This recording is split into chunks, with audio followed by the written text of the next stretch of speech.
നമ്മളിന്ന് സംസാരിക്കുന്നത് മണിരത്നം സംവിധാനം ചെയ്ത് കമൽഹാസൻ നായകനായ തഗ് ലൈഫ് എന്ന ചിത്രത്തെക്കുറിച്ചാണ്. ഒറ്റ വാക്കിൽ പറഞ്ഞാൽ പ്രേക്ഷകരെ വെറുപ്പിച്ച ലൈഫായിട്ടാണ് എനിക്ക് തോന്നിയത്.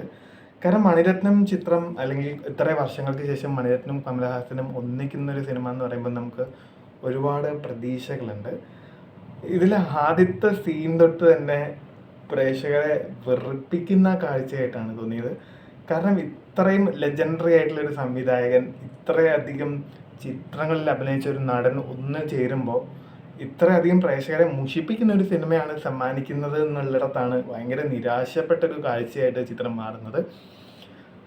മണിരത്നത്തിന്റെ ഇതുവരെയുള്ള ഗ്യാങ്സ്റ്റർ സിനിമകളിലൊക്കെ കൂടിയുള്ളൊരു മിക്സാണ് തഗ് ലൈഫ്. അത് തന്നെയാണ് ഇതിൻ്റെ ഒരു പ്രമേയം എന്ന് പറഞ്ഞു കഴിഞ്ഞാൽ, പറഞ്ഞ് പഴകിയ കാലാതീതമായിട്ടുള്ള ഒരു പ്രമേയത്തെ എടുത്ത് മണിരത്നത്തിന്റെ തന്നെ സിനിമകളുടെ ഒരു രീതിയിൽ ഈ മറ്റേ സർവത്തൊക്കെ കലക്കുന്ന സോഡാ സർവത്തൊക്കെ കലക്കുന്ന പോലെ മൊത്തത്തിലിട്ടൊന്ന് മിക്സ് ചെയ്ത് പ്രേക്ഷകരുടെ മുന്നിലേക്ക് എത്തിച്ചിരിക്കുന്ന ഒരു തട്ടിക്കൂട്ട് സിനിമയായിട്ടാണ്. കാരണം കമൽഹാസനാണ് ചിത്രം നിർമ്മിച്ചിരിക്കുന്നത്. ഇത്ര വലിയൊരു സ്കെയിലിൽ ഇത്രയധികം പൈസ ഇൻവെസ്റ്റ് ചെയ്തിട്ടുള്ളൊരു സിനിമ ഇത്രയും തട്ടിക്കൂട്ടായി മാറുന്നത് തീർച്ചയായിട്ടും വളരെ സങ്കടത്തോടു കൂടിയാണ്. കാരണം ഒരു മണിരത്നം ചിത്രം എന്ന് പറയുമ്പോൾ നമ്മൾ വളരെയധികം പ്രതീക്ഷയോടു കൂടിയാണ് പോയത്. അത്രത്തോളം നിരാശപ്പെടുത്തിയ ഒരു കാഴ്ചയായിട്ടാണ് തോന്നിയത്. ആദ്യം തൊട്ട് അവസാനം വരെ ഒരു തരത്തിൽ പറയുന്ന കഥയിൽ ഒരു ഫോക്കസ് ഇല്ലാതെയുള്ള അവതരണവും കമൽഹാസൻ്റെ ഒരു നല്ല പെർഫോമൻസ് പോലും കാണാൻ സാധിച്ചില്ല എന്നുള്ളതാണ് വളരെ നിരാശപ്പെടുന്ന ഒരു കാഴ്ചയായിട്ട് ഈ ചിത്രം മാറുന്നത്. ഇന്ത്യൻ ടൂവിനേക്കാളും ബോറടിപ്പിക്കുന്ന ഒരു ചിത്രമായിട്ടാണ്. ഇതിനു മുമ്പ് പുറത്തിറങ്ങിയ കമൽഹാസൻ ചിത്രം വളരെയധികം വിമർശനമാണ് OTT-യിലും തിയേറ്ററിലൊക്കെ ഉണ്ടായത്. അതിനേക്കാളും വെറുപ്പിക്കുന്ന ഒരു കാഴ്ചയായിട്ടാണ് ഇന്ത്യൻ ടൂ തോന്നിയത്. അതിനേക്കാൾ വെറുപ്പിക്കുന്ന ഒരു കാഴ്ചയായിട്ടാണ് തഗ് ലൈഫ് ഫീൽ ചെയ്തത്.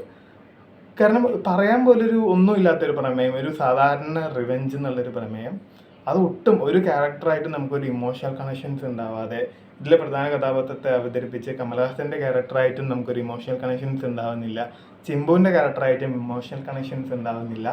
അതുകൂടാതെ ഇതിലേക്ക് വരുന്ന ഐശ്വര്യലക്ഷ്മി, ജോജു ജോർജ്, തൃഷ, ഈ ക്യാരക്ടറുകളായിട്ടൊന്നും നമുക്ക് പൊരുത്തപ്പെട്ടു പോകാൻ പറ്റുന്നില്ല എന്നുള്ളതാണ് ഈ ചിത്രം നേരിടുന്ന ഏറ്റവും വലിയ വെല്ലുവിളി.